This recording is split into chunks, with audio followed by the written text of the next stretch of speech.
Okay, today I'm going to present some works about how to kill the cells that with optogenetics tools. Today is chapter 16 and talking about genetic encoding photosensor for destruction of proteins or cell functions.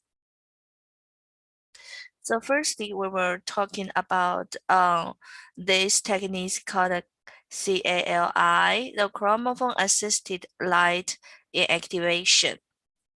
So first, we're going to talking about using some special chemical dyes that can um, generate LS, radioactive oxygen-like products that can kill the cell.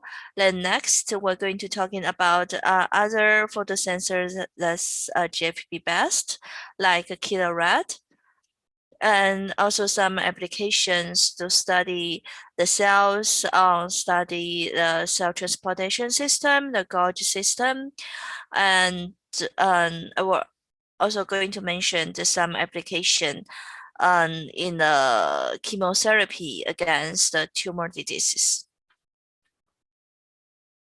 So when we look back the past 20 years, the general way a lot of technologies that to uh, apply is loss of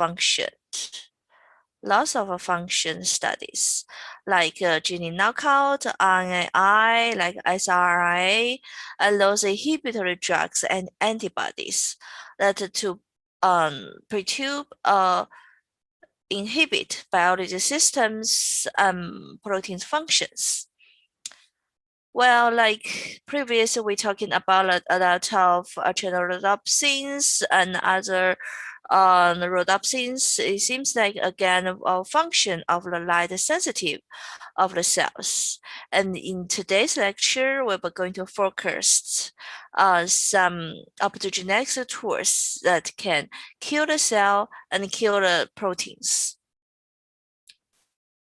The CALI as the chromosome-assisted light inactivations.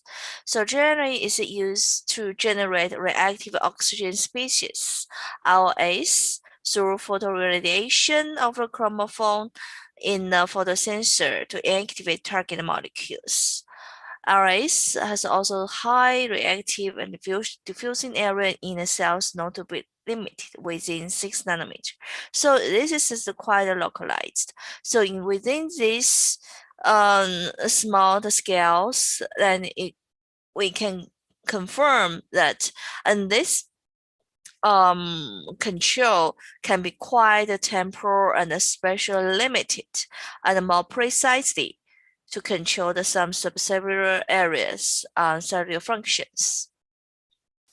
So the first CA and LI using the dye is the lamellin green, and the green is very similar like this, and the structure is molecular structure like this.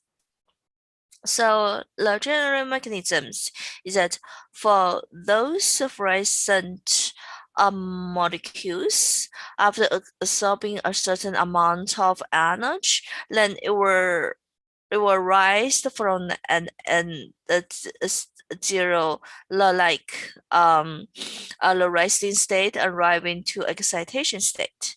So it can like generate fluorescent, then go back to resting state, or release some heat, then go to a long-lived excited triplet state. At this state, it will emit a fluorescent a phosphorescent, and this energy can be transferred to oxygen. Oxygen, there are two ways for the ground state oxygens, like to convert it to ROS. So like type 1 is from ground state oxygen to change to superoxide radical anions. And second type of the approach is to change the ground state oxygen to singlet oxygens. So with these two pathways, then ROS can be generated by those fluorescent chromophores or like GFPs. So the ROS can, after generated, it can uh, attack DNA bonds, peroxide lipid, and oxidize amino acid chains, add cysteine, methionine, histidine, tyrosine, tryptophan, and it will cause protein-protein cross-link, and cause protein-protein aggregation, and finally, it will damage the protein's function and denature the protein and cause the protein to dysfunction, and finally the protein can be like degraded or killed by like other cellular removal mechanisms. And so in this way, the ROS can damage the molecular signal pathways. So the ROS, so for it's within its lifetimes, it may diffuse about approximately like 130 nanometer. So to talking about how to data generate, we can see the scale of like a chromosome, like a GFP, and like a KillerRed is also the same size of the GFP. It's about 4 nanometer. So comparing to the size of the ROS can diffusions the range. Like this is about 4 nanometer for the size of this ROS generated CALI molecule, and its range is about a diameter of like 260 nanometers. And then we can compare the size of a ribosome and the size of a virus size of the COVID-19 virus, and we can see that its range is actually just quite small comparing to the whole cell.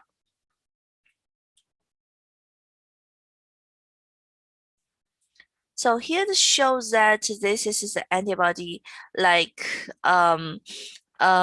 based laser activation. Like this is like kind of like a cell, and the chromosomes was binding with some kind of antibody, and antibody can bind into to those receptors, and localizedly then this after this laser radiations, this chromosome can remove these proteins, and only left those that will not being binding contact with the chromosome linked antibodies. This is how generally used it works for those molecular based CA and LI systems. So here is an example for the micro CALI. So you can see that it can damage or it can inhibit like the growth cones growth and and also like cancer metalysis, because like for cells, for cancer cells like migrations, it requires some like cyto and skeleton system that work together, and if like the microglia that it can bind into anti and antigens, and it will inhibit the membrane reference, and finally it will cause the cancer cells to stop the transforms of the fibroblast.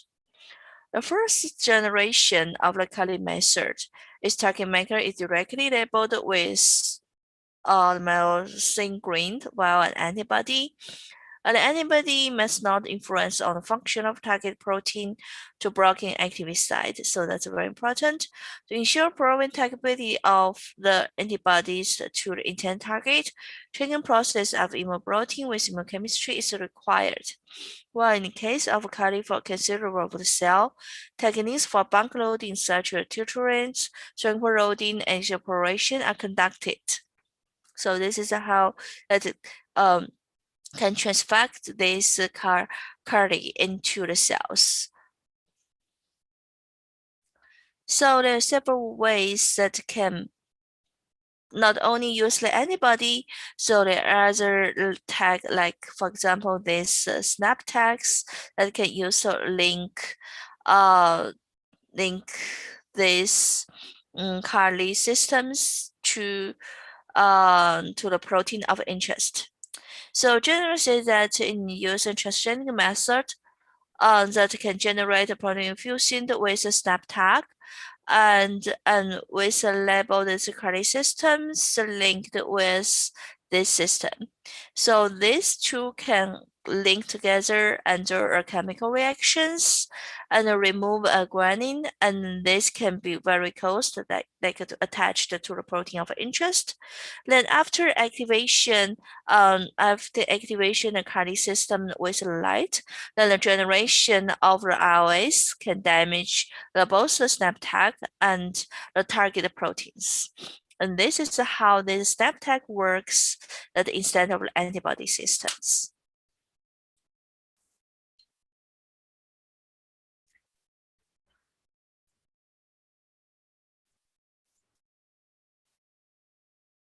Then the next step, we're going to take a look at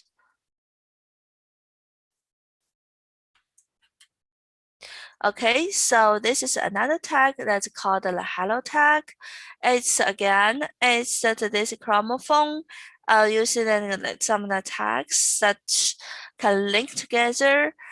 Then the RS generated then can damage luciferase proteins and stop it to generate the fluorescent light. And so here we're talking about the two linked system, then the snap tag or hello tag. So instead of this melaninins on green, and using these dyes is traditionally used in staining to stand for the cytosols that with a pink, and it can also generate after shading with light. It can also generate ROS.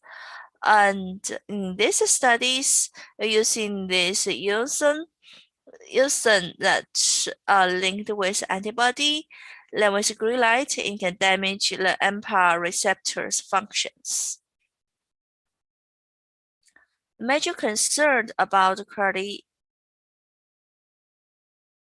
is that it need use a very high powered laser, approximately 16.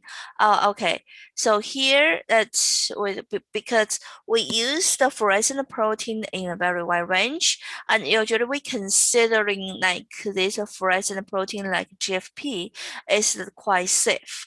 However, actually the GFPs with a very strong high-powered laser stimulation, it can cause some photo damage. This photo damage is because these chromosomes can generate the ROS. It will cause and cause the damage to the cells. So we need to know that we cannot activate the cells with a very high light intensity for a very prolonged time. It will really cause photo damages.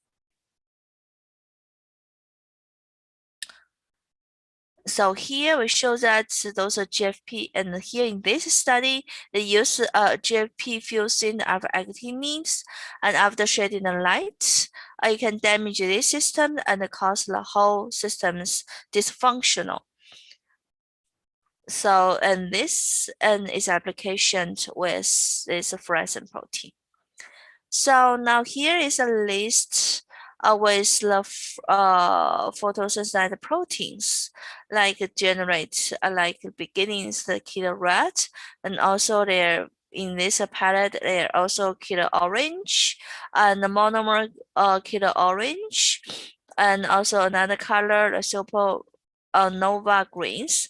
And we're talking about this later. That's a different light uh um um because a different KillerRed based photosensor, it has a different excitations wavelengths, and so different colors can be used at the same times then to achieve a complex like controls of the cell's functions.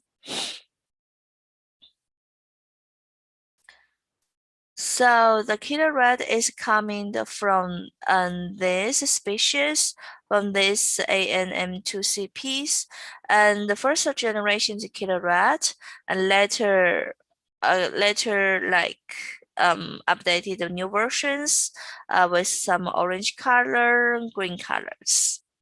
So generally say that this systems is a red fluorescent proteins, but it has an opening that's within the host. So these openings can easily for this chromophone to approach the oxygen molecules, and you approach it to here like oxygen here, and after absorbing some energy. Also, this host can also help this ROS to going outside from this host.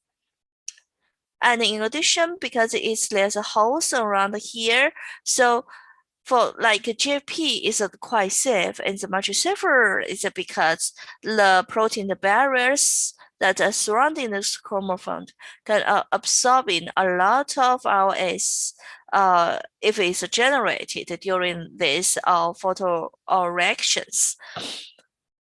So because the release out of this ROS is quite limited, so like GFP is quite safe.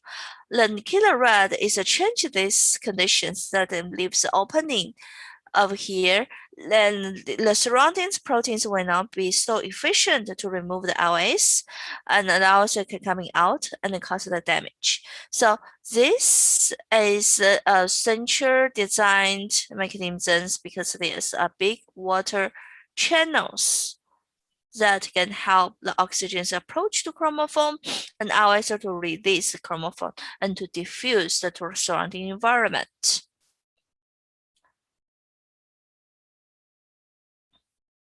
So here we're going to talking about applications for the KillerRed.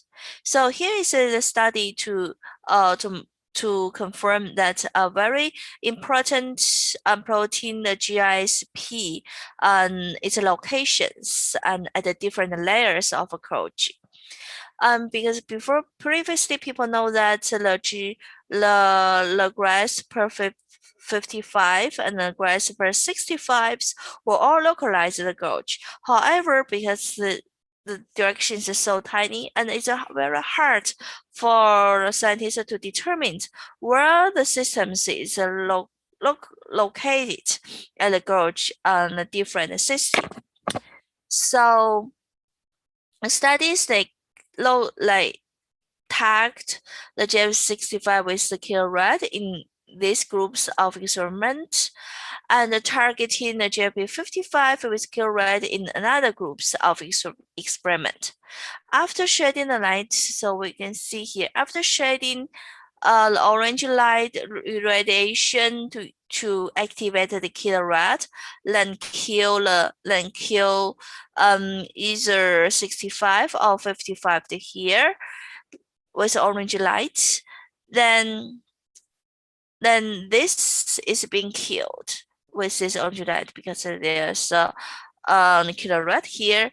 Then using the photo bridge, then can remove the areas on the GFP. Because using the sister gauge labeled this GPP 130 GFPs to label 16 of the photo bridge, Then because the 65 is damaged, so there's no like a free diffusing back into system because it's a link. Like this bridge is broken. However, other areas like other trans gauges are still have free the JP diffusions recovery from the neighbor gauge systems. So then here we know that the JP65 must be located at the sixth gauge because we know that this piece is only labeled on the sixth. So after killing 65 and this cannot be recovered, and so we know that the 65 is located at the sixth gauge. And with the same logic that we know that if we kill the 55, then the fluorescent cannot recover at the trans gauge. So we know that the 55 was located at the trans gauge systems. Here is how it's recovered of the fluorescent. So here is the control, and the fluorescent was quite low at 65 for this JP because this is 106.30 is marker 6. So then this we know that the 65 must be located at the 6th gauge, because its fluorescent cannot be recovered. So this is the whole family of these proteins. So instead of this rhodopsin-based photosensors, also light oxygen voltage LOV-based photosensors. Currently, the stronger and more applicable successor of the genetic coding photosensor actually is from LOV domain-based photoreceptors. So this group's image shown up here, and we're going to talking about the mini SOG and SOPP3 application in the following lectures. Fluorescent fluorine protein that efficiently generates singlet oxygen when illuminated by blue light in fixed tissue. So, and this is correlated light and electron microscopy and CLEM's method. I think this is a pretty super cool because it can later we can take a look at that because they can like directly compare the fluorescent image with EM images, and that because it's the same locations and we can know the structure and morphology of the tissues, both with the fluorescent approach and also the EM microscopy approach, and it's so super cool. So the mechanism is that it tag this fluorescent protein because it can generate ROAs, and ROAs can polymerize a molecule diamine benzodiazepine into a precipitate, and that is stable with the EM settings. And can targetable to specific subcellular structure, is fluorescent.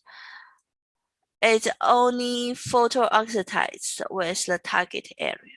Then later we can see the result. We can see that this is from logic change group, and it's super cool. And I like this research. And this is using the mini SOG, and it generates the ROS.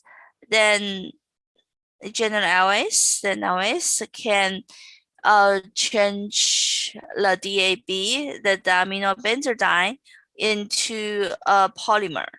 Then this polymers, this kind of like a membrane, it can be recognized and been captured by the EM systems. And we see here that this is the fluorescent image, and this is the EM image, and it's the same area, and you can compare these two together.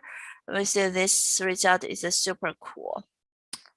So you can see that like on organelles here and mitochondrial structures and shining with light, and there's polymerase and reactions and conditions that happens, and these systems can be recognized by the EM systems. So I think this is super cool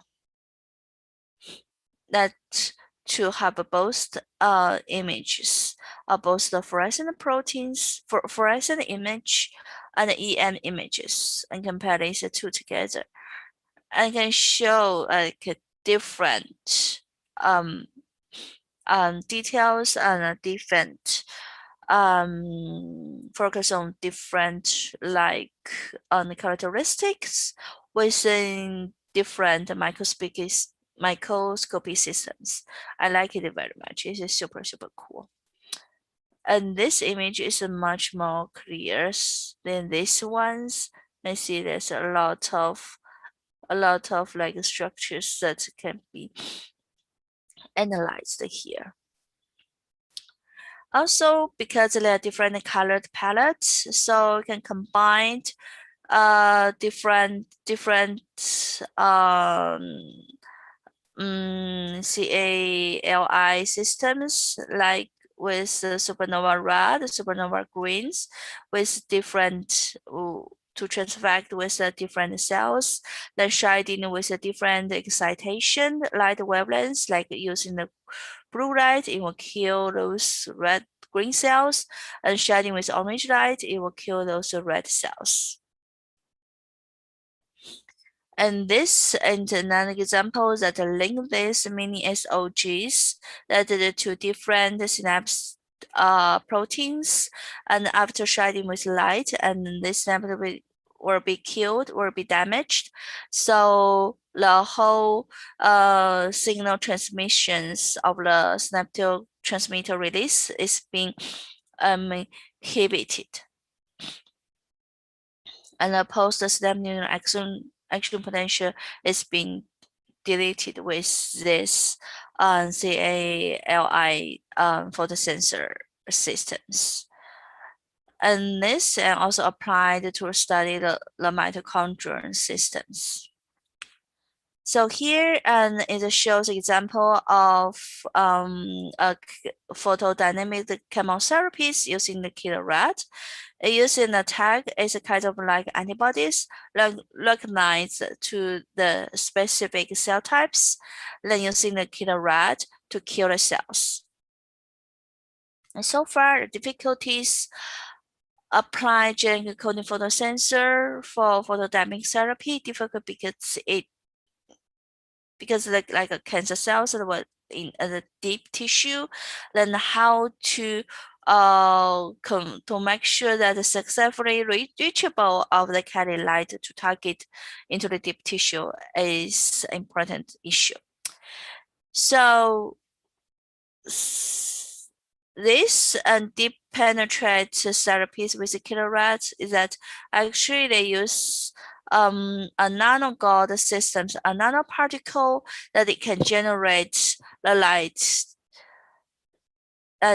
So these systems, it can be activated with a near infrared, then can reach to deep tissues, and these systems can generate on RS then to kill the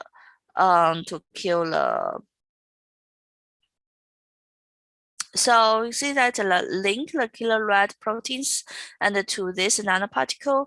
So the energy can be transferred with near infrared signals, then go into deep tissue, then activate this nanoparticle, and this nanoparticle can generate like green fluorescent to activate the KillerRed to generate the RAs to kill the cells. So this is how this nanoparticle combined KillerRed system works in the chemotherapy in the deep tissues. So I pretty like this image. Like when I do experiment, like cover the piece of tissue on the disc of the tissue of the cell culture, then using laser red to see if it can really penetrate the tissue and in the cell culture cell lines experiment. And I think this is also pretty cool, and combine the biology, combine cancer research, also with the chemical polymerize like chemistry um field research. So I like it very much. Okay, thank you. That's all for today. Thanks.